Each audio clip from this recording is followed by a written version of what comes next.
Hello friends, welcome to Amit Sharma academy. आज हम करेंगे यूथ पब्लिकेशन का ये जो आपका सामान्य ज्ञान और सामान्य विज्ञान का जो बुक है। इसमें मैंने एंशियंट हिस्ट्री वाला फर्स्ट पार्ट कराया था। ये आपका सेकंड पार्ट रहेगा, ठीक है। और इससे भी पहले मैंने 3 पार्ट अपलोड किए हैं। वो हाइलाइट्स थे जो आपके 2023 से 24 तक के जो भी एग्ज़ाम थे उसका हाईलाइट था, वो तीनों मैंने अपलोड कर दिया। इसकी प्लेलिस्ट बनी हुई, आप एक बार चैनल पर विजिट कीजिएगा। और काफ़ी इंपॉर्टेंट बुक है, ठीक है। चैप्टर वाइज इसमें एमसीक्यूज दिए गए हैं जो भी बीपीएससी में आए हैं, बीएसएससी में भी आए हुए हैं क्वेश्चंस, और दरोगा वगैरह सभी में। तो इसमें हमने 1 से 5 तक कर लिया था इसके पार्ट। आज देखेंगे 6 पार्ट से, ठीक है। देखिए, पहला क्वेश्चन है इसमें, मौर्य एवं मौर्योत्तर काल में शक संवत का प्रारंभ कब हुआ था? तो ऑप्शन नंबर सी 78 ईस्वी में हुआ था। एडी बोलते हैं, एनो डोमिनी, ठीक है। और एक बीसी होता है, बिफोर जीसस क्राइस्ट होता है। और इसमें देखिए आपका इसे प्रारंभ का श्रेय जो होता है कुषाण शासक कनिष्क को जाता है। और इन्हीं के काल में चौथी जो बौद्ध संगीत हुई थी, इन्हीं के काल में हुई थी, ठीक है। शक संवत निकालने के लिए वर्तमान ईस्वी में 78 कम कर दिया जाता है। और भारतीय कैलेंडर शक संवत पर आधारित है, जिसे 1957 में मान्यता प्राप्त हुई थी। तो मोस्ट इंपॉर्टेंट है, ये डेट याद रखिएगा, ठीक है। और शक कैलेंडर समय की चंद्र सौर गणना पर आधारित है। नेक्स्ट है, दूसरी शताब्दी के आसपास रचित संस्कृत के शिलालेख के अनुसार सुदर्शन झील एक कृत्रिम जलाशय की मरम्मत किसने की थी? तो देखिए ऑप्शन नंबर सी हो जाएगा, रुद्रदामन, ठीक है। Option number C Rudradaman. देखिए जूनागढ़ जो अभिलेख मिला है 150 से 151 ईस्वी के अनुसार रुद्रदामन प्रथम द्वारा सुदर्शन झील की मरम्मत कराने का उल्लेख मिला। और सुदर्शन झील का निर्माण चंद्रगुप्त मौर्य के प्रांतीय शासक पुष्पगुप्त ने कराया था। बाद में अशोक के राज्यपाल तुषाप्य ने इसे नहर बनवा कर नहर निकलवाया, ठीक है।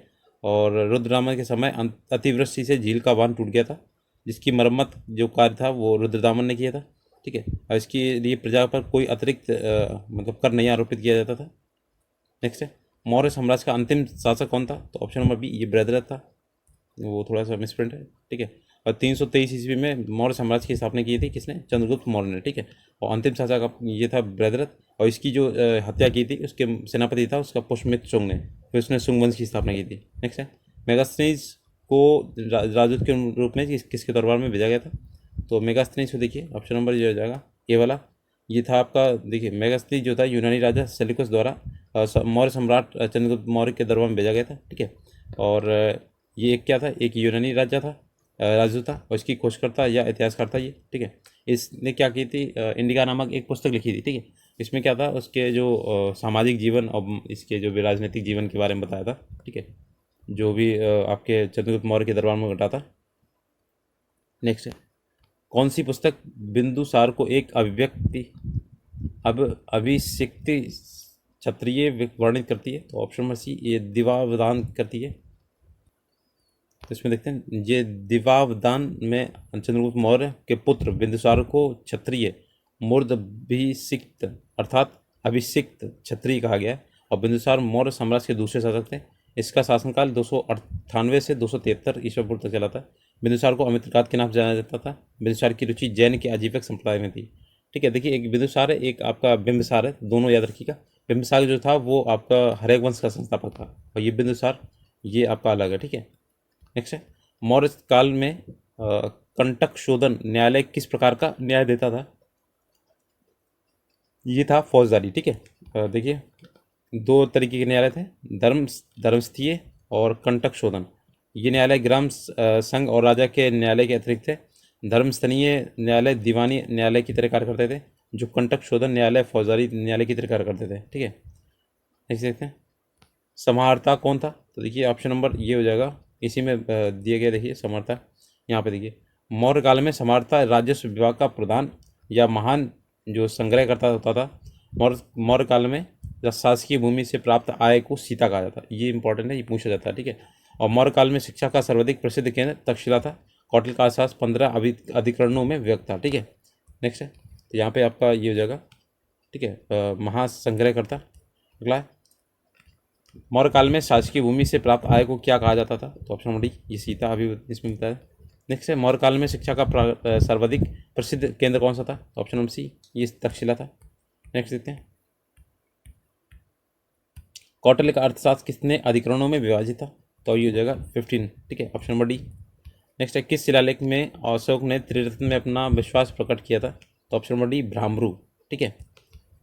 देखिए ब्राह्मणरू जो शिलालेख है जयपुर के निकट विराट नगर से खोजा गया था, और जिसमें क्या था, अशोक के द्वारा बौद्ध धर्म के त्रिरत्नों बौद्ध धम्म और संघ में अपनी आस्था विश्वास प्रकट किया था। और इसी अभिलेख में अशोक स्वयं को मगध का राजा महा मगध अधिराज का कहता था।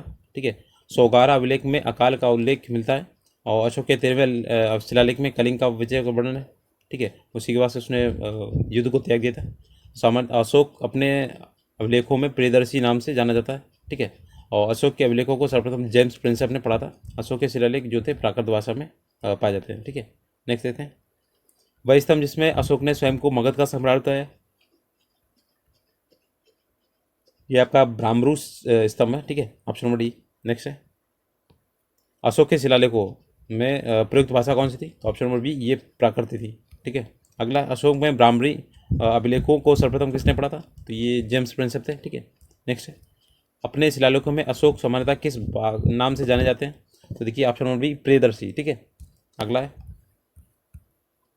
किस अभिलेख में कलिंग विजय का वर्णन है, तो देखिए ऑप्शन नंबर ये हो जाएगा। इसमें देखिए कलिंग विजय का वर्णन अभी बताया आपका ब्राह्मरू जो अभिलेख था उसमें। ठीक है, अगला है, अशोक के किस अभिलेख में अकाल या दुर्भिक्ष का उल्लेख है, तो ऑप्शन नंबर ए सौगारा। अगला है, भारत में पहले साम्राज्य की स्थापना किस शासक के द्वारा की गई थी, तो यह आपका चंद्रगुप्त मौर्य हो जाएगा, ऑप्शन नंबर फर्स्ट। ठीक है, और 323 ईसा पूर्व में इन्होंने स्थापना की थी। ठीक है, और चंद्रगुप्त मौर्य जो थे दक्षिण से जोड़कर पूरे भारत को एक साम्राज्य के अधीन कर लिया था। और तमिल ग्रंथ जो अहनानूर और नूरनानूर में चंद्रगुप्त के दक्षिण विजय का वर्णन मिलता है। चंद्रगुप्त मौर्य का महत्वपूर्ण युद्ध घनानंद के साथ उत्तराधिकार के लिए होता है, और चंद्रगुप्त ने शत्रुओं के लिए विरुद्ध चाणक्य की कूटनीति राजनीतियों का वर्णन विशाखदत्त की रचित मुद्रा राक्षस से मिलता है। ठीक है, इस महत्वपूर्ण नाटक को हिंदी अनुवाद करने का श्रेय भारतेंदु हरिश्चंद्र को जाता है। और रुद्रदामन जूनागढ़ जो अभिलेख है, ये मालूम पड़ता है कि चंद्रगुप्त का प्रभाव पश्चिम भारत तक फैला हुआ था। चंद्रगुप्त मौर्य एक प्रबुद्ध निरंकुश शासक था। इसने मौर्य राजाओं में पाटलिपुत्र को सर्वप्रथम अपनी राजधानी बनाया था। इसने दक्कन का भी विजय किया था। ठीक है, अगला, चंद्रगुप्त मौर्य कौन था, ऑप्शन नंबर डी ये प्रबुद्ध निरंकुश शासक था। अगला है, प्रसिद्ध ग्रंथ मुद्रा रक्षक के लेखक कौन है, तो ये विशाखदत्त है, ऑप्शन नंबर ए। अगला देखते हैं, किस अभिलेख से ये साबित होता है कि चंद्रगुप्त मौर्य का प्रभाव पश्चिम भारत तक फैला हुआ था, ऑप्शन नंबर सी रुद्रदामन का जूनागढ़ अभिलेख। ठीक है, पाटलिपुत्र को किस शासक ने सर्वप्रथम अपनी राजधानी बनाया था, option number A Chandragupta Maurya. ठीक है, अगला है, निम्नलिखित में से किस मौर्य राजा ने दक्कन की विजय की थी, तो ऑप्शन नंबर बी ये चंद्रगुप्त मौर्य। अगला है, जिसने ग्रंथ में चंद्रगुप्त मौर्य का विशिष्ट रूप से वर्णन हुआ है वह है, तो ऑप्शन नंबर सी विशाखदत्त। ठीक है, अगला है, कौटिल्य अथवा चाणक्य किस सम्राट का प्रधानमंत्री था, तो option number A Chandragupta Maurya. देखिए इसमें कौटिल्य जो थे यह थे चाणक्य के नाम से भी जाने जाते हैं। ये संस्थापक चंद्रगुप्त मौर्य के प्रधानमंत्री या पुरोहित थे, और पुरोहित प्रमुख धर्माधिकारी होते थे। चंद्रगुप्त मौर्य के समय ये दोनों विभाग के कौटिल्य के पास ही थे, और कौटिल्य को भारत का मैकियावेली भी कहा जाता है। कौटिल्य ने जो पुस्तक लिखी थी अर्थशास्त्र नामक ग्रंथ की रचना की थी, ये राजनीतिक शास्त्र है। ठीक है, चंद्रगुप्त मौर्य सेल्यूकस को बख्शीश उपहार के रूप में 500 युद्धक हाथी दिए थे। नंदवंश के पश्चात मगध जो मौर्य वंश का शासन स्थापित हुआ था। ठीक है, और विलियम जोन्स ने सेंड्रो कोटस की पहचान चंद्रगुप्त मौर्य के नाम पे की थी। ठीक है, अगला, अर्थशास्त्र नामक पुस्तक का लेखक, तो ऑप्शन नंबर बी ये कौटिल्य। ठीक है, या फिर चाणक्य। अगला है, कौटिल्य के अर्थशास्त्र में किस पहलू पर प्रकाश डाले गए, तो देखिए ये राजनीतिक नीतियों पर, ऑप्शन नंबर बी।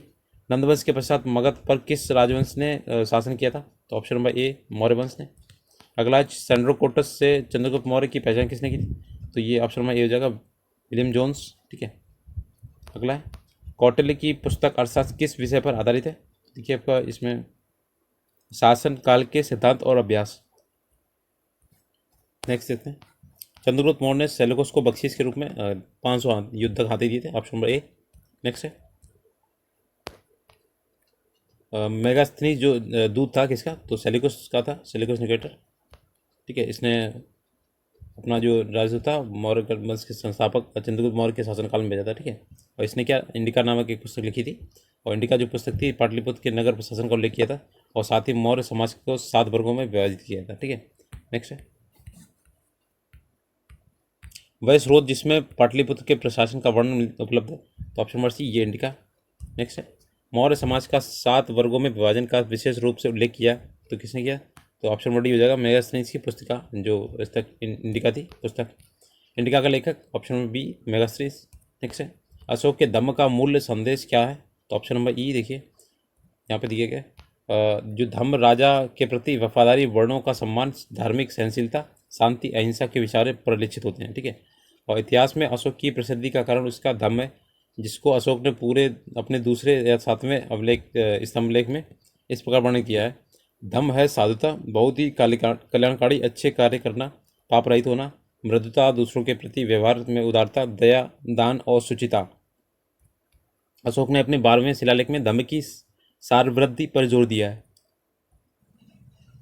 सम्राट अशोक चंद्रगुप्त मौर्य का पौत्र था। ठीक है, और ये आपका अशोक की रानी का नाम करुवाकी उसके अभिलेख से मिलता है। अशोक के ही प्रयास से बौद्ध धर्म एक वैश्विक धर्म बना। अशोक के साम्राज्य में श्रीलंका शामिल नहीं था। ठीक है, अशोक के शासनकाल में बौद्ध सभा पाटलिपुत्र में आयोजित हुई थी। अशोक ने कलिंग पर आक्रमण कर उसे विजित किया था। मौर्य साम्राज्य के पतन के लिए आर्थिक कारण ये डी कोशाम्बी ने प्रतिपादन किया था। ठीक है, अगला है सम्राट अशोक चंद्रगुप्त का क्या नाम था, क्या था, ये आपका पौत्र था। ठीक है, जो अशोक था वो चंद्रगुप्त का पौत्र था। नेक्स्ट, निम्नलिखित में से कौन मौर्य शासक अशोक की रानी थी, देखिए आपकी करुवाकी थी, ऑप्शन नंबर बी। नेक्स्ट है इनमें से किसके प्रयास से बौद्ध एक वैशेषिक धर्म बना था, ऑप्शन नंबर बी अशोक के। अगला है निम्नलिखित में से कौन सा क्षेत्र अशोक के साम्राज्य में शामिल नहीं था, तो ये आपका देखिए श्रीलंका नहीं था, ऑप्शन नंबर सी। अशोक के शासनकाल में बौद्ध सभा किस नगर में आयोजित हुई थी, तो ऑप्शन नंबर बी पाटलिपुत्र में। नेक्स्ट है अशोक ने किस राज्य पर आक्रमण किया था, तो ऑप्शन नंबर सी ये कलिंग पर किया था 261 में। ये अशोक की राजनीति के आर्थिक परिणामों के कारण ही मौर्य साम्राज्य का पतन अधिकांशतः उचित था, इस तथ्य में किसने विश्वास किया था, तो देखिए ऑप्शन नंबर ये हो जाएगा उपयुक्त में से वहाँ पे दिया गया आपका, देखिए अभी मैंने बताया था, यहाँ पे लिखा हुआ देखिए डी कोशाम्बी। ठीक है, वहाँ पे ऑप्शन दिए नहीं है, ये आपका हो जाएगा। ठीक है, यहाँ पे डी कोशाम्बी हो जाएगा। अगला है सबसे अंत में कौन सी घटना हुई, देखिए ऑप्शन नंबर डी ये अशोक की कलिंग विजय हुई थी। ठीक है, 261 में। नेक्स्ट है यहाँ देखते हैं अंतिम मौर्य सम्राट था, तो आपका देखिए ये ऑप्शन नंबर डी बृहद्रथ था। ठीक है, मौर्य साम्राज्य, और इसे अपदंश करके सिंह वंश की स्थापना की गई थी, और इसका जो सेनापति था पुष्यमित्र शुंग ने 184 ईसा पूर्व में इसकी हत्या की थी और शुंग वंश की स्थापना की। पुष्यमित्र शुंग कट्टर ब्राह्मणवादी था। उसने 2 अश्वमेध यज्ञ और इन अश्वमेध यज्ञों के पुरोहित पतंजलि थे कराए थे इसने, और जिन्होंने महाभाष्य की रचना की थी पतंजलि ने। अर्थशास्त्र के अनुसार सीता भूमि जनजातियों द्वारा जोती जाने वाली भूमि होती थी। नेक्स्ट है अर्थशास्त्र के अनुसार सीता भूमि का अभिप्राय है, तो ऑप्शन सी जनजातियों द्वारा जोती जाने वाली भूमि। नेक्स्ट है मौर्य वंश के पश्चात किस वंश का राज्य स्थापित हुआ, ऑप्शन डी शुंग वंश। ठीक है, और ये अब किसने की थी, पुष्यमित्र शुंग ने की थी स्थापना। ठीक है, 112 वर्षों तक चला था, और पुष्यमित्र शुंग के विषय में जानकारी इसके अयोध्या अभिलेख से प्राप्त होती है, और इसने राज्यपाल धर्मदेव से संबंधित है। शुंग वंश के बाद कर्ण वंश का शासन स्थापित हुआ। गौतमीपुत्र सतकर्णी सातवाहन वंश का महत्वपूर्ण शासक था। ठीक है, नेक्स्ट है गौतमीपुत्र सतकर्णी का संबंध, तो ये सातवाहन वंश है, ऑप्शन नंबर बी। ठीक है, नेक्स्ट है शुंग वंश के बाद किस वंश ने भारत पर विजय किया, तो ये कर्ण वंश था। ठीक है, कलिंग नरेश खारवेल का संबंध किससे, तो ऑप्शन नंबर ई देखिए कलिंग नरेश जो था ये आपका देखिए प्रथम शताब्दी ईसा पूर्व में चेदी वंश या महामेघवाहन वंश का उदय हुआ था। इस राजवंश का संस्थापक महामेघवाहन था। खारवेल इस वंश का दूसरा तथा महाराजा कुदेव तीसरा शासक था। पातालपुर गुहालेख का संबंध महाराजा कुदेव से था। कलिंग नरेश खारवेल का ही हाथी गुम्फा अभिलेख जो प्राकृतिक भाषा में है। ठीक है, नेक्स्ट राजा खारवेल का नाम जुड़ा है, तो ऑप्शन नंबर सी ये हाथी गुम्फा अभिलेख से है। नेक्स्ट है कलिंग नरेश खारवेल की हाथी गुम्फा प्रशस्ति किस भाषा में अंकित है, तो ऑप्शन नंबर ए प्राकृतिक भाषा में। शक संवत वर्ष प्रारंभ हुआ, तो ऑप्शन नंबर डी ये 78वीं ईस्वी से। ठीक है, और ये बताया भी था कुषाण शासक कनिष्क के काल से चालू हुआ था, और ये भारत का राष्ट्रीय संवत है। ठीक है, गौतम बुद्ध को एक देवता का स्थान कनिष्क ने ही दिया था। ठीक है, कला की गांधार जो शैली है कुषाण के समय ही फली फूली, और सर्वप्रथम भारत में व्यापक पैमाने पर स्वर्ण मुद्रा प्रचलन विम कड़फिसिस ने किया था। कनिष्क के काल में चतुर्थ बौद्ध संगीत हुई थी। ठीक है, और कश्मीर के कुंडलगढ़ में। नेक्स्ट है निम्नलिखित में से किसको शक संवत की स्थापना का श्रेय जाता है, ऑप्शन नंबर बी कुषाणों को। अगला है गौतम बुद्ध को एक देवता का स्थान किस राजा के युद्ध में प्राप्त हुआ था, ऑप्शन नंबर बी कनिष्क के युद्ध में। ठीक है, नेक्स्ट है, इसमें से किसने सर्वप्रथम व्यापक पैमाने पर स्वर्ण मुद्रा का प्रचलन किया था? देखिए ये हो जाएगा ऑप्शन नंबर सी वाला, विम कडफिसेस। ठीक है। अगला है, कला की गांधार शैली निम्न समय में फली फूली? तो ऑप्शन नंबर ए कुषाण के समय में। नेक्स्ट है, कनिष्क के शासनकाल में बौद्ध सभा किस नगर में आयोजित हुई थी? तो ऑप्शन नंबर सी ये कश्मीर के कुंडल में। ठीक है। सांची का विशाल स्तूप समय को निर्धारित करता है? तो ऑप्शन नंबर ए मौर्यों को। ठीक है। तो ये आपका 3वीं शताब्दी में अशोक द्वारा निर्मित बौद्ध स्मारक है। ठीक है, सांची का स्तूप। और ये इन्होंने जो अशोक ने अपनी पत्नी देवी के कहने पर बनवाया था, जो मध्य प्रदेश के रायसेन जिले में है। और ये स्मारक सामान्यतः अर्धगोलाकार या ईंट द्वारा निर्मित है। पाटलिपुत्र स्थित चंद्रगुप्त का महल मुख्यतः लकड़ी का बना था। मथुरा से प्राप्त कुछ मूर्तियों का नहीं है। कुम्हार स्थल से मौर्य राज्य प्रसाद मिला है। बराबर की गुफाओं से अजीबों को जो दान दिया था अशोक ने। ठीक है। और ताम्रपट्ट मुख्यतः एक तांबे की प्लेट जैसी मौर्य काल में संबंधित है। अगला, कौन सा पुरातात्विक स्थल मौर्य राज्य प्रसाद से संबंध है? तो ऑप्शन नंबर डी हो जाएगा कुम्हरार। ठीक है। नेक्स्ट है, ताम्रपात्र है। तो ऑप्शन नंबर बी मौर्य साम्राज्य में संबंधित तांबे की प्लेट है। नेक्स्ट है, बराबर की गुफाओं को अशोक ने किस संप्रदाय को दान में दिया था? तो ऑप्शन नंबर सी आजीविक संप्रदाय में। नेक्स्ट है, निम्नलिखित में से कौन सा एक मूर्ति शिल्प मौर्य का नहीं है? तो ऑप्शन नंबर सी मथुरा में प्राप्त जो खड़ी बुद्ध मूर्ति ये नहीं है। सारनाथ का शीर्ष है, और धोली हस्ती है, रामपुरवा वृषभ है। ठीक है।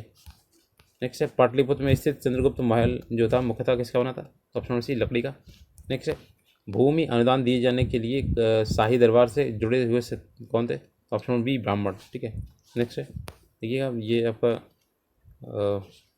भूमिदान आंदोलन, जो भूमिदान का सर्वप्रथम अभिलेख जो है सातवाहन कालीन रानी नागनिका के नाना घाट अभिलेख से प्राप्त होता है। सातवाहन कुषाणों ने पहली शताब्दी में ईस्वी में भूदान की अक्षय निवि प्रणाली की शुरुआत की थी। सातवाहन शासकों ने ब्राह्मणों और बौद्ध भिक्षुओं को कर मुक्त भूमि देने की प्रथा प्रारंभ की थी। भारत में सोने के सिक्के के किन प्रथम शासकों द्वारा जारी किए गए थे? ऑप्शन नंबर बी भारतीय यूनानी। ठीक है। तो ये सर्वप्रथम लेख युक्त एवं चित्रात्मक सिक्के भी इंडो ग्रीक शासकों द्वारा ही जारी किए थे। इंडो ग्रीक शासक मिनांडर की मृदा पर धर्मचक्र का चिन्ह मिलता है। ठीक है। संक वंश के कादर्मक शासक का संस्थापक चस्टन पेरिप्लस ऑफ एरिथ्रियन सी का लेखक अज्ञात है। मिलिंद पन्हो ग्रंथ प्राचीन भारत के व्यापारिक मार्गों पर मौन है। रोमन साम्राज्य के व्यापारिक मार्ग कुषाण, शक, पल्लव, जो शक, सातवाहन आदि कई साम्राज्यों में स्थापित हुआ। ठीक है। नेक्स्ट है, पेरिप्लस ऑफ द एरिथ्रियन सी किसने लिखी? तो ऑप्शन नंबर सी ये देखिए आपका अज्ञात है। ठीक है। नेक्स्ट है, उस स्रोत का नाम बताइए जो प्राचीन भारत के व्यापारिक मार्गों पर मौन है। ऑप्शन नंबर बी ये मिलिंद पन्हो है। नेक्स्ट है, इनमें से कौन सा वंश की कादर्मक शाखा का संस्थापक है? तो ये देखिए चस्टन। Option number A. अगला है, रोमन साम्राज्य के व्यापारिक संबंध किसने स्थापित किए थे? तो ऑप्शन ई देखिए, ये उपयोग में से कोई नहीं होगा। ठीक है, अभी मैंने एक्सप्लेन किया। नेक्स्ट है 7 नंबर, संगम काल। संगम युग में उरैयुर किस लिए विख्यात था? तो ऑप्शन नंबर बी कपास के व्यापार का महत्वपूर्ण केंद्र था। ठीक है। और ये मुद्रा वस्त्र उद्योग का प्रमुख केंद्र। ठीक है। और ये देखिए आपकी इसकी चर्चा जो है पेरिप्लस ऑफ द एरिथ्रियन सी में भी हुई है। ठीक है। नेक्स्ट है, निम्नलिखित राजवंशों में किसका उल्लेख संगम साहित्य में नहीं है? तो देखिए ऑप्शन में ए नहीं है, कदम्ब नहीं है, चेर, चोल, पांड्य, ये तीनों हैं। ठीक है। और ये बहुत बड़ा संघ है। संगम साहित्य में चेर, चोल, पांड्य राजाओं में उद्भव विकास का विवरण प्राप्त होता है। इन राजाओं के विविध राजाओं के शासनकाल का स्पष्ट निर्धारण तिथि न होने के पर संगम साहित्य से कृष्णा नदी के दक्षिण सुदूर प्रायद्वीपीय तक राजनीतिक गतिविधियों पर प्राप्त पर्याप्त जो प्रकाश पड़ता है। कदम्ब या अन्य किसी राजवंश का उल्लेख इसमें नहीं है। ठीक है। नेक्स्ट है, संगम काल में तमिल में महाभारत किसने लिखी थी? तो ऑप्शन बी ये विल्लीपुतुर ने लिखी थी। ठीक है, ये तमिल के विल्लीपुतुर ने लिखी। इसके बाद पल्लव काल में पेरुंदेवनार ने भारत वेणवा नामक महाभारत का तमिल अनुवाद किया। तेलुगु में महाभारत की रचना नन्नया और तिकन्ना ने की थी। ठीक है। नेक्स्ट है, गुप्त काल और गुप्तोत्तर काल में इनमें से किस प्रसिद्ध शासक ने अपनी माता के नाम पर विजयनगर के पास नागलपुरम की एक उपनगरीय बस्ती की स्थापना की थी? देखिए ऑप्शन नंबर ये हो जाएगा ए वाला, कृष्णदेव राय। ठीक है, ऑप्शन नंबर फर्स्ट। ये अपनी माता के नाम पर इन्होंने किया था। नागलपुरम की एक उपनगरीय बस्ती की स्थापना की थी। और कृष्णदेव राय को कन्नड़ राज्य में राम रमण और आंध्र भोज के नाम से जाना जाता है। इनके द्वारा तेलुगु में राजकीय कला पर लिखी पुस्तक अमुक्तमाल्य माध बहुत प्रसिद्ध है। ठीक है। पंचतंत्र किसके द्वारा लिखी? ये विष्णु शर्मा के द्वारा। ठीक है। और ये पंचतंत्र को नीति कथाओं में प्रथम स्थान है। पंचतंत्र के 5 तंत्रों पर आधारित है। देखिए, मित्रवेद, मित्रलाभ, काकोलुकियम और लब्ध प्रणास और अपरिचित कारक। ठीक है। नेक्स्ट है, झांसी के पास देवगढ़ का मंदिर, इलाहाबाद के पास गढ़वा मंदिर में बनी मूर्तियां किस कला से महत्वपूर्ण अवशेष है? देखिए, ये हो जाएंगे ऑप्शन में बी, ये गुप्त काल की है। ठीक है। देखिए, झांसी के पास ये था, ये आपका प्रयागराज में पड़ता है। ठीक है। इलाहाबाद के पास गढ़वा मंदिर में बनी मूर्तियां गुप्त काल की कला के महत्वपूर्ण अवशेष हैं। और गुप्त मूर्ति कला में बौद्ध, जैन और हिंदू तीनों धर्म के अतिरिक्त गैर धार्मिक विषयों की मूर्तियां भी बनाई गई हैं। ठीक है। सारनाथ, मथुरा और पाटलिपुत्र गुप्तकाल मूर्तिकला के प्रमुख केंद्र थे। ठीक है। नेक्स्ट देखते हैं, गुप्त किसी गुप्त शासक ने सर्वप्रथम महाराज धीराज की उपाधि धारण की थी? तो ऑप्शन नंबर सी हो जाएगा, चंद्रगुप्त प्रथम ने। ठीक है। 319 से 335 के बीच में चंद्रगुप्त प्रथम ने गुप्त वंश का शासक था, जिसने महाराज धीराज की उपाधि धारण की थी। अगला है, नालंदा ताम्रलेख में किस गुप्त शासक को परम भागवत कहा गया? ऑप्शन सी, ये है आपका समुद्रगुप्त। ठीक है। 3 प्रमुख शासक देखिए, समुद्रगुप्त, स्कंदगुप्त और चंद्रगुप्त द्वितीय ने परम भागवत की उपाधि धारण की थी, परंतु नालंदा ताम्रलेख के अनुसार परम भागवत की उपाधि समुद्रगुप्त ने धारण की थी। समुद्रगुप्त के विजयों की जानकारी इलाहाबाद या प्रयाग प्रशस्ति से मिलती है। जो गुप्त वंश के सम्राट समुद्रगुप्त के दरबारी कवि हरिश्चंद्र द्वारा रचित लेख है। और समुद्रगुप्त के विजयों के प्रभावित होकर बिसेंट स्मिथ ने समुद्रगुप्त को भारत का नेपोलियन कहा था। ठीक है। प्रयाग प्रशस्ति में 21वें पंक्ति में आर्यवर्त के 9 शासकों का वर्णन किया गया है। ठीक है। नेक्स्ट है, प्राचीन भारत का नेपोलियन किसे कहा जाता है? तो ऑप्शन नंबर डी, ये समुद्रगुप्त है। ठीक है, समुद्रगुप्त। नेक्स्ट है, इलाहाबाद स्तंभ अभिलेख की 21वीं पंक्ति में आर्यवर्त को किसने शासकों द्वारा जिक्र किया है? तो ये ऑप्शन नंबर डी, 9। ठीक है। नेक्स्ट है, प्रसिद्ध जो इलाहाबाद प्रशस्ति का लेखक कौन है? तो ऑप्शन नंबर बी है, हरिश्चंद्र है। ठीक है। नेक्स्ट है, समुद्रगुप्त के विजयों का उल्लेख किस में मिलता है? तो ऑप्शन नंबर डी, ये आपके इलाहाबाद अभिलेख या प्रयाग प्रशस्ति बोलिए। ठीक है। किस वंश ने सबसे अधिक समय तक शासन किया था? तो ऑप्शन नंबर सी, ये गुप्त वंश ने। ठीक है। इसका संस्थापक जो था आपका श्रीगुप्त था। चंद्रगुप्त प्रथम और पहला गुप्त शासक था, जिसने महाराज धीराज की उपाधि धारण की थी। और इसके द्वारा 319 में गुप्त वंश का जो प्रश्न कराया था। ठीक है। गुप्त वंश का शासनकाल 275 से 550 तक चला था। और श्रीगुप्त प्रथम शासक श्रीगुप्त जो था 275 से 280 तक। और अंतिम शासक विष्णुगुप्त था। ठीक है, 540 से 550 तक इसने शासन किया। गुप्त स्वर्ण मुद्राओं को उनके अभिलेख में दीनार कहा गया। गुप्त शासकों ने मंदिर और ब्राह्मणों को सबसे अधिक ग्राम अनुदान दिए। गुप्त काल में भूमि राजस्व की दर जो था ये 6वां भाग था। नगरों का क्रमिक पतन गुप्त काल की प्रमुख विशेषता थी। R.S. शर्मा ने तर्क दिया है कि गुप्त और गुप्तोत्तर काल में धन अर्थव्यवस्था का पतन दिखता है। अगला है, नगरों का क्रमिक पतन किस काल की एक महत्वपूर्ण विशेषता है? तो ये हो जाएगा ऑप्शन नंबर ए, ये गुप्त काल की। ठीक है। नेक्स्ट है, किस शासक वंश ने मंदिर एवं ब्राह्मणों को सबसे अधिक ग्राम अनुदान दिए थे? ऑप्शन नंबर ए, ये गुप्त वंश ने दिए थे। गुप्त वंश में भूमि राजस्व की दर क्या थी? तो ऑप्शन नंबर बी, ये उपज का 6वां भाग। ठीक है। किसने तर्क दिया था कि गुप्त और गुप्तोत्तर गुप्त काल में धन अर्थव्यवस्था में पतन दिखता है? तो option number B, R.S. Sharma ने। ठीक है। नेक्स्ट है, गुप्त स्वर्ण मुद्राएं उनके अभिलेखों में किस नाम से जानी जाती हैं या अंकित हैं? तो दीनार के नाम से। Option number D. नेक्स्ट है, इनमें से कौन गुप्त काल में औषधि के क्षेत्र में अपने कार्य के लिए जाने जाते हैं? तो ऑप्शन नंबर ई देखिएगा, ये यहाँ पे कोई भी संबंधित नहीं है। देखिए, भारत चिकित्सा में संबंधित 2 महत्वपूर्ण व्यक्ति चरक और सुश्रुत है। ठीक है। इन दोनों का संबंध मौर्य काल से, ठीक है, मौर्योत्तर काल से। ताम्रलिपित बंदरगाह का प्रयोग गुप्त काल में उत्तर भारत के व्यापार के लिए किया जाता है। पृथ्वी के अपनी धुरी पर घूमने के कारण प्रतिदिन सूर्योदय और सूर्यास्त होता है। और ये आर्यभट्ट ने कहा था। गुप्त काल में बिना जोती हुई जंगल भूमि को अपराहत कहा जाता है। और देवगढ़ का दशावतार मंदिर गुप्तकालीन स्थापत्य का उदाहरण है। ठीक है। नेक्स्ट है, निम्नलिखित में से कौन सा गुप्त काल का मंदिर है? तो ऑप्शन नंबर सी, देवगढ़ का दशावतार मंदिर। ठीक है। नेक्स्ट है, निम्नलिखित में से कौन सा बंदरगाह गुप्त काल में उत्तर भारतीय व्यापार के लिए उपयोग किया जाता था? ऑप्शन नंबर बी, ये ताम्र लिप्ति। ठीक है। निम्न में से किसने पहली बार ये व्यवस्था की थी, व्याख्या की थी कि पृथ्वी अपनी धुरी पर घूमने के कारण प्रतिदिन सूर्योदय और सूर्यास्त होता है? ऑप्शन नंबर ए, ये आर्यभट्ट है। ठीक है। किस प्रकार भूमि को अपराहत कहा जाता है? तो ऑप्शन नंबर बी, बिना जुती हुई भूमि, जंगली भूमि। ठीक है। नेक्स्ट है, प्रसिद्ध चीनी यात्री फायन ने किसके शासनकाल में भारत की यात्रा की थी? ऑप्शन नंबर बी, चंद्रगुप्त द्वितीय के काल में। ठीक है। तो देखिए आपका चंद्रगुप्त द्वितीय जो था विक्रमादित्य के नाम से जाना जाता है, ठीक है। और ये फायान ने अपने यात्रा वृत्तांत में समकालीन शासक के नाम पर उल्लेख नहीं किया, ठीक है। और किंतु उसने चंद्रगुप्त कालीन भारत की संस्कृति दशा का सुंदर वर्णन प्राप्त होता है। तो चंद्रगुप्त द्वितीय जो था गुप्त वंश का प्रसिद्ध शासक था, जिसने अपने बड़े भाई की हत्या कर सत्ता प्राप्त की थी। और शकों को पराजित करने के कारण इसे शकारी बोलते हैं, ठीक है। इससे इसे सोपारा, काम्बे या भड़ोच बंदरगाह की प्राप्ति हुई है।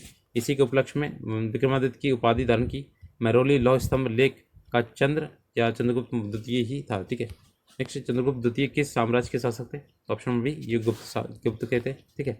मैरोली लौह स्तंभ अभिलेख का संबंध जो था चंद्र संबंधित है, किससे? देखिए ऑप्शन सी, चंद्रगुप्त द्वितीय से।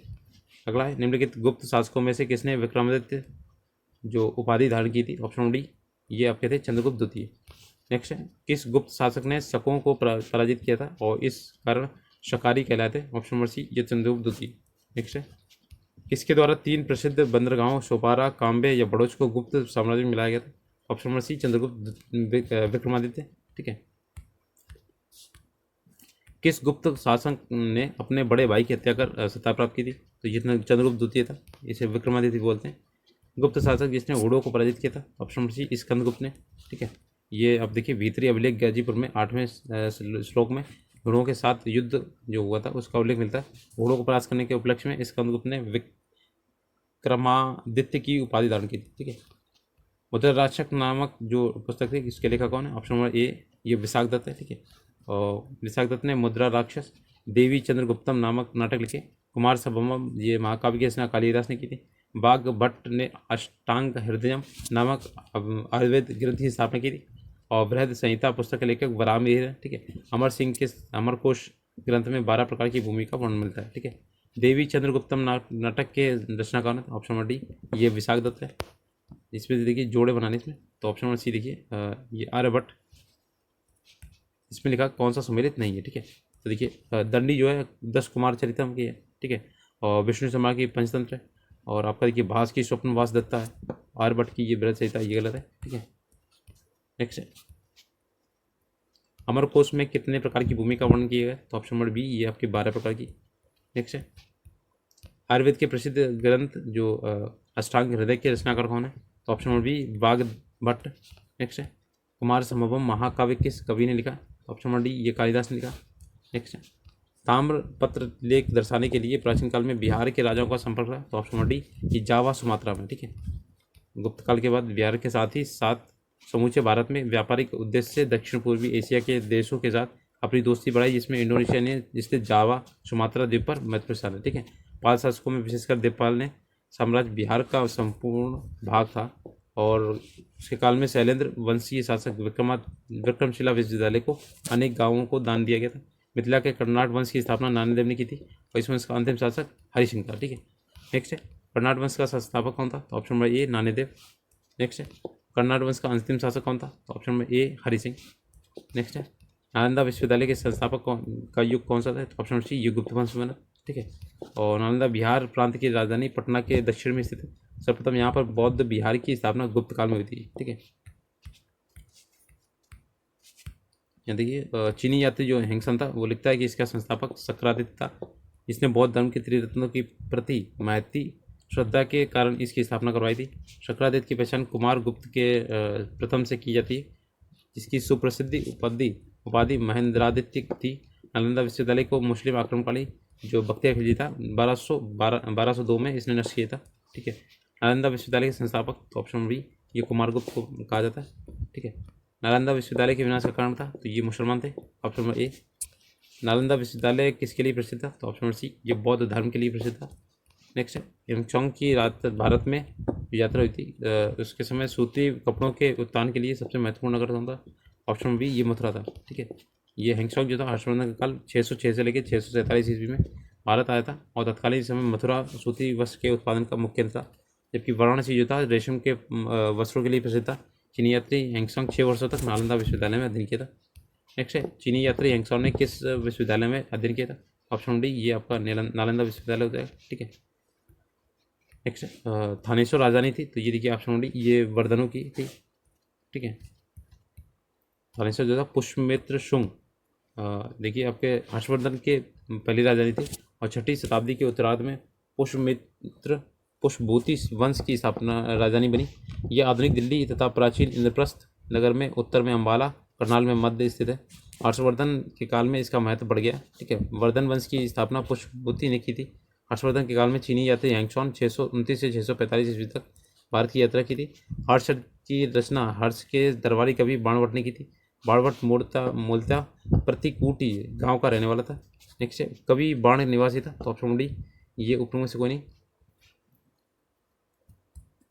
इसमें देखिए बाण जो भट्ट था वो मूलतः प्रतिकूटी गांव का रहने वाला था। ठीक है, नेक्स्ट है, हर्षचरित नामक पुस्तक के लेखक, ऑप्शन बी बाणभट्ट। अगला है, हर्षवर्धन के शासनकाल में किस चीनी यात्री ने भारत की यात्रा की थी, तो ऑप्शन बी हैंगसोंग। ठीक है, वर्धन राजवंश की स्थापना किसने की थी, तो ऑप्शन नंबर ए पुष्पभूति ने। नेक्स्ट है, चीनी यात्री युवान चुआंग भारत कब आया था, तो ऑप्शन बी 629 ईस्वी में। ठीक है, नेक्स्ट है, अगर वीडियो अच्छा लगा तो प्लीज़ लाइक से सब्सक्राइब कीजिएगा और फ्रेंड्स के साथ शेयर जरूर कीजिएगा, इससे दूसरों को फायदा होगा। ऑप्शन नंबर देखिए 2, 3, 4, 1, तो इसका सीधा देखते हैं मैचिंग। ठीक है, चंद्रगुप्त प्रथम ये था कुमार देवी। ठीक है, इनके और समुद्रगुप्त प्रयाग शिलालेख से। चंद्रगुप्त द्वितीय विक्रमादित्य की उपाधि, कुमारगुप्त को महेंद्रादित्य। ठीक है, नेक्स्ट है, कल्लड़ की पुस्तक, ये ऑप्शन नंबर डी राजतरंगिणी। ठीक है, और ये संस्कृत साहित्य में ऐतिहासिक घटनाओं में क्रमबद्ध इतिहास लिखने का प्रथम प्रयास किया था। ठीक है, कीर्तार्जुनीयम ये पुस्तक के लेखक भारवी थे, पल्लव काल के थे और पूर्व गुप्त काल में शीशे के सिक्के बड़ी संख्या में सातवाहन द्वारा जारी किए थे। पूर्व गुप्त काल में शीशे के सिक्के एक बड़ी संख्या में जारी किए गए, तो ये ऑप्शन नंबर ए सातवाहन के द्वारा। ठीक है, कीर्तार्जुनीयम पुस्तक किसके द्वारा लिखी, ऑप्शन नंबर डी देखिए भारवी के द्वारा। ठीक है, नेक्स्ट है, और देखिए 800 से 1200 ईस्वी तक राजनीतिक सामाजिक स्थिति। देखिए विक्रमशिला विश्वविद्यालय किसके द्वारा स्थापित किया गया था, तो ऑप्शन नंबर देखिए रबी वाला धर्मपाल के समय में। ठीक है, विक्रमशिला ये तो वर्तमान में बिहार के भागलपुर में है। ठीक है, और इसकी स्थापना 8वीं शताब्दी में पाल शासक धर्मपाल ने की रहती। आचार्यों में दीपकर श्रीज्ञान का नाम सर्वाधिक उल्लेखनीय है और इसके जो कुलपति थे जो इस विश्वविद्यालय के कुलपति थे। ठीक है, आचार्य जो थे दीपकर। नेक्स्ट है, तंजौर स्थित राजराजेश्वर मंदिर का निर्माण किसने कराया था, तो ऑप्शन नंबर सी राजराव प्रथम। ठीक है, तो देखिए तंजौर में राजराजेश्वर मंदिर का निर्माण चोल शासक राजराज प्रथम ने कराया था और 11वीं शताब्दी तक कराया था। ये जो मंदिर है भगवान शिव को समर्पित है, दक्षिण में मेरू के नाम से जाना जाता है और ये विश्व का अपनी तरह का पहला एकमात्र मंदिर है जो ग्रेनाइट से बना हुआ है। नेक्स्ट, खजुराहो के विश्व प्रसिद्ध मंदिरों का निर्माण करवाया था, तो ऑप्शन नंबर सी चंदेलों ने करवाया था। नेक्स्ट देखिएगा इसमें ये मंदिर वास्तुकला के नागर शैली के अद्भुत उदाहरण है, जिसमें संपूर्ण मंदिर का निर्माण विशाल चबूतरे पर कराया गया। यहाँ के मंदिरों की नक्काशी हिंदू जीवन शैली, 4 पुरुषार्थों धर्म अर्थ काम और मोक्ष की दर्शाता है। ठीक है, ये मंदिर अपनी कामुक भाव से युक्त मूर्तियों के लिए विश्व प्रसिद्ध है। वत्सराज किस वंश का प्रसिद्ध शासक था, देखिए ऑप्शन, ये ऑप्शन डी है वत्सराज जो था प्रत्यार गुर्जर प्रत्यार वंश का शासक था और इसका शासनकाल 775 से 800 के बीच में था। गुर्जर प्रत्यार वंश का संस्थापक था नागभट्ट प्रथम। ठीक है, नेक्स्ट है, संदेकार नंदी के प्रसिद्ध ग्रंथ रामचरित की विषय वस्तु का संबंध है, तो ऑप्शन बी ए है आपका पाल वंशी रामपाल से। ठीक है, देखिए इसमें दिया गया इसमें इस ग्रंथ में पाल वंशों को समुद्र देव की संतान कहा गया और ये ग्रंथ बौद्ध साहित्य की उन्नति और तिब्बत से भारत आए विद्वानों को वर्णन करता है। विक्रमशिला जो शिक्षा केंद्र का संस्थापक धर्मपाल था। औदंतपुरी शिक्षा केंद्र का पाल वंशों के अधीन बिहार राज्य में स्थित है। नेक्स्ट, औदंतपुरी शिक्षा किस राज्य में अवस्थित है, तो ऑप्शन नंबर बी ये बिहार में। नेक्स्ट है, विक्रमशिला शिक्षा केंद्र संस्थापक है, तो ऑप्शन बी ये धर्मपाल भागलपुर में पड़ता है। ठीक है, चोल वंश का संस्थापक कौन था, तो ऑप्शन नंबर ए विजयालय था। ठीक है, 850 से 71 के बीच में और राजधानी तंजौर ये तंजावुर थी। 9वीं शताब्दी में चोर पल्लवों के सामंत थे। विजयालय ने नरकेश्वरी की उपाधि धारण की थी और निशुंभसुर मर्दनी देवी या दुर्गा देवी का मंदिर बनाया था। नेक्स्ट है, दक्षिण भारत के मंदिरों के आकर्षण का द्वार क्या कहलाते हैं, तो ऑप्शन बी ये गोपुरम कहलाते हैं। नेक्स्ट है, ठीक है, ये देखिए आपका पांड्यों के काल में शिल्प कौशल के मंदिर के सहायक बहिवर्ती भागों पर केंद्रित किया गया था। मंदिर के प्रवेश द्वार जिसमें गोपुरम कहते थे मध्य एवं विशाल और प्रचुर मात्रा में शिल्पकारिता से अलंकृत थे। ठीक है, पांड्यकालीन वास्तुकला की मंदिर विशेषता नहीं है, अपितु ये गोपुरम की है और गोपुरम एक प्रकार का आयताकार भवन होता है जिसके ऊपर की चौड़ाई क्रमशः कम होती है। 12वीं शताब्दी में राष्ट्रकूट वंश जो के 5 शिलालेख किस राज्य में मिले? तो ऑप्शन बी, ये कर्नाटक में मिले। ठीक है, नेक्स्ट। दक्षिण भारत में साहूकारों का क्या नाम था? तो ऑप्शन बी, ये चेट्टी बोलते थे, चेट्टी या शेट्टिया। ठीक है, परमार वंश की स्थापना किसने की थी? तो उपेंद्र ने की थी, ऑप्शन ए। और इसकी राजधानी क्या थी? धारानगरी। ठीक है, और सबसे ये इसका जो शक्तिशाली राजा था वो भोज था, राजा भोज। निम्नलिखित शासकों में से किसको मलाया, सुमात्रा तथा जावा की विजय का श्रेय जाता है? Option number C, Rajendra Chola प्रथम। ठीक है, और ये राजराज प्रथम का पुत्र था। ठीक है, और विजयोन तुंग वर्मन को पराजित कर सुमात्रा मलाया प्रायद्वीप पर अधिकार कर लिया था। गंगकोड चोल, वीर राजेंद्र, मुडिगुल चोल इसने उपाधि धारण की थी। सिंधु पर सफल आक्रमण करने वाला प्रथम अरब कौन था? ऑप्शन बी, मोहम्मद बिन कासिम। देखिए इसने क्या किया था, 636 में इसने खलीफा उमर के समय इसने आक्रमण किया था, लेकिन असफल रहा। सिंधु पर पहला आक्रमण, सफल आक्रमण ईरान के गवर्नर अल हजाज के सेनापति दमाद मोहम्मद बिन कासिम ने 712 में किया था हिंद पे। ठीक है, उस समय सिंध का शासक दाहिर था। पृथ्वीराज रासो है आपका, चंद्रप्रदाय द्वारा लिखी पृथ्वीराज रासो, और ये महत्वपूर्ण है, इसमें रचना मानी गई। और चंद्रगुप्त जो थे दिल्ली के चौहान वंशी शासक पृथ्वीराज चौहान के दरबारी कवि थे, और इस ग्रंथ में पृथ्वीराज के शौर्य, साहस, वीरता का अतिशयोक्तिपूर्ण वर्णन है। वहीं इसमें पृथ्वीराज की प्रेम संबंधी भावनाओं की वो दर्शाया गया। ग्रंथ में राजपूतों की उत्पत्ति संबंधी सूचना मिलती है। कल्लड़ के राजनीति जो कश्मीर का इतिहास है अपनी पुस्तक राजरंगी में लिखा। और विल्लड़ की प्रमुख पुस्तक जो है विक्रमांक देवचरित्र, और जननायक की जो है पृथ्वीराज विजय की रचना है। ठीक है, 60 नंबर है। देखिए निम्नलिखित में से कौन सा अध्ययन केंद्र बौद्ध केंद्र के रूप में प्रसिद्ध नहीं था? तो ऑप्शन नंबर सी देखिए, नंदिया नहीं था। ठीक है, अब देखिए इसमें क्या था, विक्रमशिला जो आपका अध्ययन केंद्र बौद्ध और दर्शन के अतिरिक्त न्याय, तत्वज्ञान, व्याकरण आदि की भी शिक्षा दी जाती थी। विक्रम जो विश्वविद्यालय है, विक्रमशिला विश्वविद्यालय बिहार राज्य के भागलपुर जिले में पड़ता है, और इसकी स्थापना धर्मपाल ने कराई थी। ठीक है, नालंदा विश्वविद्यालय जो 5वीं शताब्दी से लेकर 12वीं शताब्दी तक बौद्ध शिक्षा केंद्र रहा है, और 7वीं शताब्दी में हैंगसांग ने भी यहाँ पर अध्ययन करने वाला था। और प्राचीन बौद्ध विश्वविद्यालय में औदनपुरी न्यायालय, विक्रमशिला विश्वविद्यालय और हिंदू नंदिया हिंदू धर्म का केंद्र था। नेक्स्ट है, स्वर्ण भूमि का वह राजा कौन था जिसने नालंदा में एक बौद्ध विहार की स्थापना की था? उसे उसके रख रखाव हेतु अपने दूत द्वारा देवपाल से 5 गांव दान में दिए थे। ऑप्शन नंबर सी, बालपुत्र देव। ठीक है, यहाँ देखिए इसकी राजधानी क्या थी? मुंगेर थी, पाल वंश की। ठीक है, और पृथ्वीराज शासक माहिर भोज को परास्त किया था किसने? आपके ये जो देवपाल थे। ठीक है, बिहार की औदनपुरी में बौद्ध मठ का निर्माण कराया था। इसी के समय में जावा के शैलेंद्र वंशीय बालपुत्र देव के अनुरोध पर नालंदा एक बौद्ध विहार बनाने के लिए 5 गांव की आमदनी दान में की गई थी। ठीक है, और बौद्ध विहार वीर देव और को नालंदा बिहार का अध्यक्ष बनाया गया था। नेक्स्ट देखते हैं, कलर की पुस्तक का नाम क्या है? तो ऑप्शन डी, ये आपका राजतरंगिणी का।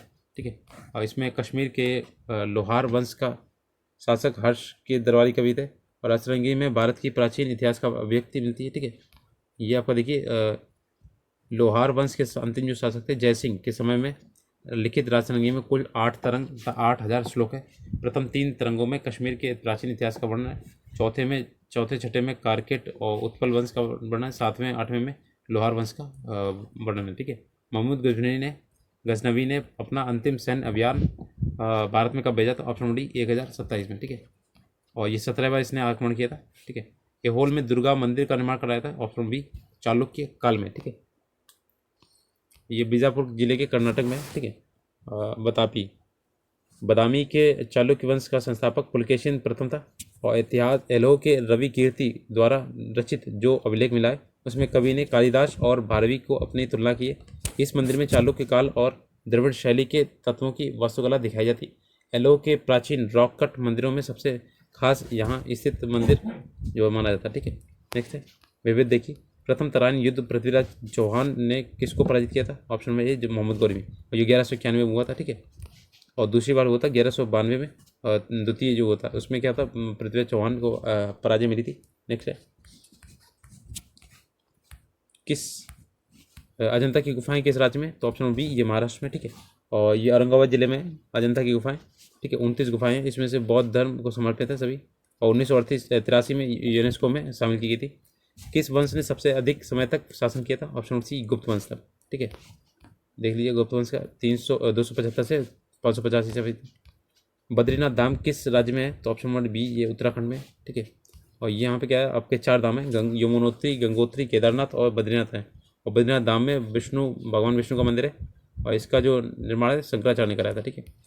बोरोबुदुर विश्व में सबसे अधिक अद्भुत स्तूप है, जिसकी मूर्ति और मूर्तिकला किसका शानदार उदाहरण है? तो ऑप्शन नंबर देखिए बी वाला, भारत और जावा कला, ठीक है। और ये बोरोबुदुरपुर स्तूप इंडोनेशिया के मध्य जावा प्रांत में है। 8वीं शताब्दी के मध्य महायान बौद्ध बिहार का प्रमुख केंद्र था, ठीक है। और इसका निर्माण शैलेंद्र वंश के शासक ने किया था। नेक्स्ट है भूमि अनुदान किन्हें दिए गए थे जो शाही दरबार से जुड़े थे? तो ऑप्शन देखिए, ऑप्शन बी है, तो ये ब्राह्मणों को दिए थे, ठीक है। और ये दी गई जो भूमि होती थी इससे मुक्त होती थी, और साथ ही इसे सभी प्रकार के कर या उगाने की विशेषाधिकार अधिकार दिए गए थे। निम्नलिखित में से कौन सा प्राचीनतम भूमि कर नहीं था? तो ऑप्शन नंबर डी देखिए, पेट नहीं था, भाग था, भोग था, ये उद्रंग था, ठीक है। राग विबोध ग्रंथ लेखक कौन थे? तो ऑप्शन नंबर देखिए ए वाले सोमनाथ थे, ठीक है। और कलड़ की राजतरंगिणी अमीर खुसरो की देखिए, ये आपके ख्याल और कव्वाली। सारंगदेव भारत के संगीत शास्त्री थे और संगीत रत्नाकर इनकी रचना थी, ठीक है। प्राकृत प्रकाश ग्रंथ किसने लिखा था? तो ऑप्शन नंबर सी वर रुचि ने लिखा था, ठीक है। और आपका देखिए अष्टाध्यायी जो आपकी पारणी लिखी, और पतंजलि ने महाभाष्य लिखा था, और अमर सिंह ने लिखा था अमरकोश, ठीक है। कौन सा पूर्व मध्यकालीन भारतीय साम्राज्य व्यापक स्तर पर स्थानीय स्वशासन के लिए प्रसिद्ध था? तो ऑप्शन बी ये आपका चोल था, ठीक है। नेक्स्ट देखिएगा, अभिज्ञान शाकुंतलम का लेखक कौन था? Option number A Kalidas. देखिए इसमें क्या था, कालिदास ने भारतीय ही नहीं बल्कि पूरे विश्व साहित्य में अत्यंत गौरवपूर्ण स्थान है, और राजा दुष्यंत और शकुंतला के प्रणय, विवाह और विरह, प्रत्याख्यान, पुनर्मिलन की इसमें व्याख्या की गई। प्रति नूतन काल या समाप्ति काल स्थिति, ऑप्शन नंबर बी ये 10,000 वर्ष पूर्व, ठीक है। 25 लाख वर्ष पूर्व से 11,700 वर्ष इस BC तक इसकी समाप्ति तिथि रेडियो कार्बन वर्ष में 10,000 से कार्बन या 14 वर्ष BC के रूप में व्यक्त की गई, ठीक है। और इसे यंगर डायलस कोल्ड स्पेल को भी शामिल करते हैं। दोहरा ग्लेशियर की नवीनतम अवधि शामिल है। छोटी ड्राइस का अंत लगभग 9,640 ईसा पूर्व में हुआ था। यंगर डायस का अंत वर्तमान होलोशीन युग की आधिकारिक की शुरुआत है, हालांकि इसे एक युगांतर माना जाता है, ठीक है। नेक्स्ट है, द्वितीय नगरीकरण में किस धातु का प्रमुख योगदान था? ऑप्शन डी आपका लोहा था, ठीक है। ये 6वीं शताब्दी में गंगा यमुना दोआब में बिहार के आसपास क्षेत्रों में नगरीकरण के लिए आवश्यक कुछ प्रमुख तत्वों जैसे शासक वर्ग का उदय, धर्म का प्रचलन, मुद्रा का लेखन, ठीक है, इस तरीके से होता है। नेक्स्ट, भारत का प्राचीनतम सिक्के, तो ऑप्शन बी आहत सिक्के, ठीक है। ये आपके 5वीं शताब्दी में काषाण वर्ग, कषार्पण, पुराण धारण और शतमान आदि भी यहाँ पे पाए गए थे, ठीक है। नेक्स्ट है, और सर्वप्रथम जो सिक्कों का लेख लिखवाने का ये कार्य यवन शासकों ने किया था। देखिए निम्नलिखित में से प्राचीन काल की कौन सी लिपि दाहिने और से बाएं लिखी जाती थी? ऑप्शन नंबर सी खरोष्टी लिखी जाती, ठीक है। और ब्राह्मी लिपि को बाएं से दाएं लिखा जाता है, और खरोष्टी उल्टा लिखते हैं, ठीक है। नेक्स्ट है, निम्नलिखित में सम्मिलित करना है, तो ऑप्शन नंबर देखिए बी वाला 4, 1, 2, 3 देखिए, कषाण सिक्का, ठीक है, पैठन मंडी, कल्याण समुद्री बंदरगाह, श्रेणी व्यापारिक संघ। प्राचीन भारतीय शिक्षा व्यवस्था में शिष्य किस शब्द से शिक्षा आरंभ करते थे? तो ये ओम से, ठीक है। और 3 अक्षरों से बनता आ उ अमा, त्रिदेव या ब्रह्मा विष्णु महेश की उपस्थिति को दर्शाते हैं, ठीक है। विश्व का सबसे ऊंचा कहा जाने वाला विश्व शांति जो है स्तूप बिहार में कहाँ है? तो ऑप्शन नंबर सी राजगिरी में, ठीक है। और ये आपके नालंदा विहार गुप्त काल में अध्ययन का विख्यात केंद्र था। बिहार में गुप्त काल जो था गुप्त शासक कुमार गुप्त द्वारा प्रदान किया गया था। और खिलजी के नेतृत्व में 1193 में इसका अत्यधिक नुकसान कराया गया था, ठीक है। नव नालंदा महाविहार किसके लिए प्रख्यात है? तो ऑप्शन सी पाली अनुसंधान संस्थान के लिए। नेक्स्ट है, बौद्ध, हिंदू एवं जैन शैलकृत जो गुफाएं एक साथ कहाँ विद्यमान है? तो ऑप्शन नंबर सी एलोरा में, ठीक है। और ये आपको देखिए यहाँ पे 1 से 12 तक बौद्धों तथा 13 से 29 तक हिंदुओं और 30 से 34 तक जैनियों से संबंधित थोड़े थोड़े अंतर पर बनी है, ठीक है। 34 शैलाकृतियाँ हैं। नेक्स्ट है, शैल चित्रों में ये अलंकृत बाघ गुफाएं किस पर्वत श्रेणी में पाई जाती हैं? ऑप्शन नंबर सी विंध्याचल में, ठीक है। और ये मध्य प्रदेश के विंध्याचल पर्वत श्रेणी में। नेक्स्ट है, शाक्य वंशियों द्वारा बनाए गए बौद्ध स्तूप कहाँ स्थित है? तो ऑप्शन नंबर डी ये पिपर हवा में, ठीक है। और ये देखिएगा आपका इन इन अस्थि अवशेषों द्वारा 8 स्तूप निर्मित हुए हैं, जिसमें से एक पिपरहावा है। ठीक है, चीनी यात्री संयुग्मन ने भारत यात्रा की थी, तो ऑप्शन नंबर ए 515 से 520 है। ठीक है, ये सीसी आपका देखिए संयुग्मन जो 518 सीसी चित्तौड़गढ़ में स्तूपों की रचना की यात्रा की थी, और ये जगह वे दाने मिलते हैं जो आग से भी नहीं जलते हैं। ठीक है, लोग ताप घात से बचने के लिए इनका प्रयोग करते हैं, और अपनी यात्रा में बौद्ध धर्म से संबंधित प्रतियां एकत्रित की थी। स्वप्नवास दत्त के लेखक कौन है? तो ये आपके भाष हैं। ठीक है, बता देते हैं। और देखिए स्वप्नवास दत्त ये तो आपकी बात ही होगी, और ये सबसे पहले संपूर्ण नाटक का श्रेय इन्हीं को मिलता है। और राजा उदयन वासदत्त की कहानी पर आधारित है, और भास कालिदास के पूर्ववर्ती थे, कालिदास से भी पहले थे। ठीक है, टीपी गणपति शास्त्री ने भास के 13 नाटकों की खोज की थी।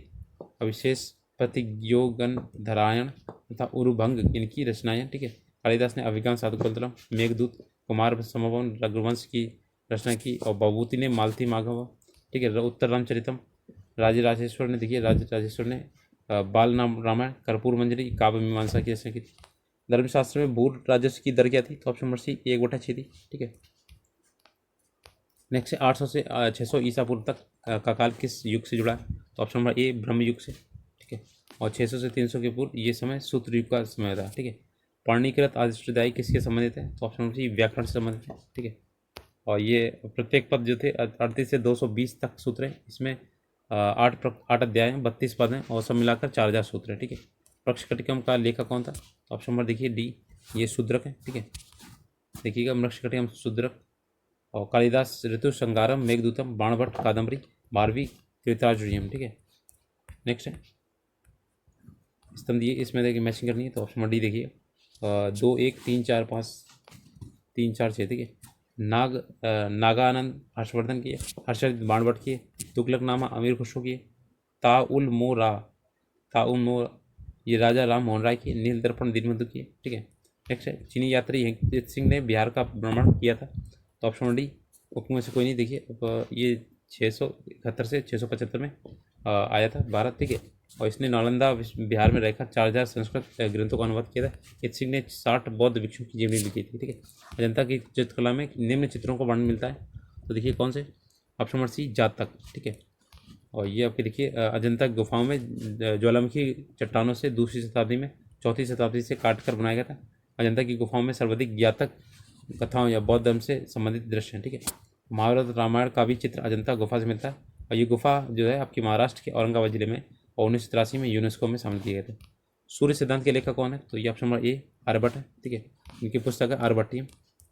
नेक्स्ट है वारामिर्क ने बृहद संहिता और पंच सिद्धांत टीका लिखी थी। आर्यभट्ट ने सर्वप्रथम शून्यवाद के सिद्धांत का प्रतिपादन किया था, और उन्होंने बताया था कि पृथ्वी जो है अपनी गति पर घूमती है। ठीक है, अति प्रतिरथ किस हिंदू देवता का एक नाम है? ऑप्शन नंबर ए विष्णु का है। ठीक है, नेक्स्ट समुद्रगुप्त भी एक उपाधि दी, अति प्रतिरथ दी थी। रत्न नीति राजनीति रत्नाकर के लेखक कौन है? ऑप्शन नंबर ए ये चंद्रदेश्वर है, चंदेश्वर। ठीक है, और मिथिला राजा के मंत्री थे चंदेश्वर, और इन्होंने अपनी पुस्तक थी ब्राह्मण नीति का आधार मंडल सिद्धांत बताया था। उद्वंत प्रकाश के लेखक कौन? ऑप्शन नंबर ए मौली कवि। ठीक है, और इन्होंने बाघ सिंह और उद्वंत विनोद की रचना की थी। हूण राजा तोरमाण किस औलिकार राजा द्वारा पराजित किए गए? ऑप्शन नंबर बी ये प्रकाश वर्धन के धर्मन के। ठीक है, नेक्स्ट है तंजावुर में भद्रेश्वर मंदिर का निर्माण किस राजा द्वारा कराया गया था? तो ऑप्शन नंबर ए राजा चोल। ठीक है, प्रथम देव। और तंजावुर में जो भद्रेश्वर है राजराजेश्वर मंदिर बोलते हैं इसे, और तमिल साहित्य के लिए सर्वाधिक सुंदर स्मारक है। ठीक है, नेक्स्ट है आपका ये देखिए थर्ड, निम्नलिखित शासकों में अभिलेखों में किसमें विधवा दहन का उल्लेख सम्मिलित है? तो ऑप्शन नंबर सी भानुगुप्त का एरण्य स्तंभ लेख अभिलेख।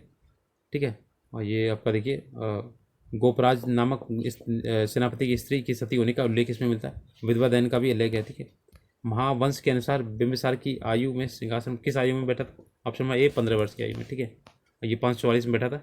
ठीक है, मदद शासन में ये इसने अंगराज्य को अपने में जीत लिया था। बराबर पर्वत श्रृंखला किस गोरखगिरी किसके द्वारा विजित की गई थी? ऑप्शन नंबर बी खारवेल के द्वारा। ठीक है, ये कलिंग के राजा थे खारवेल।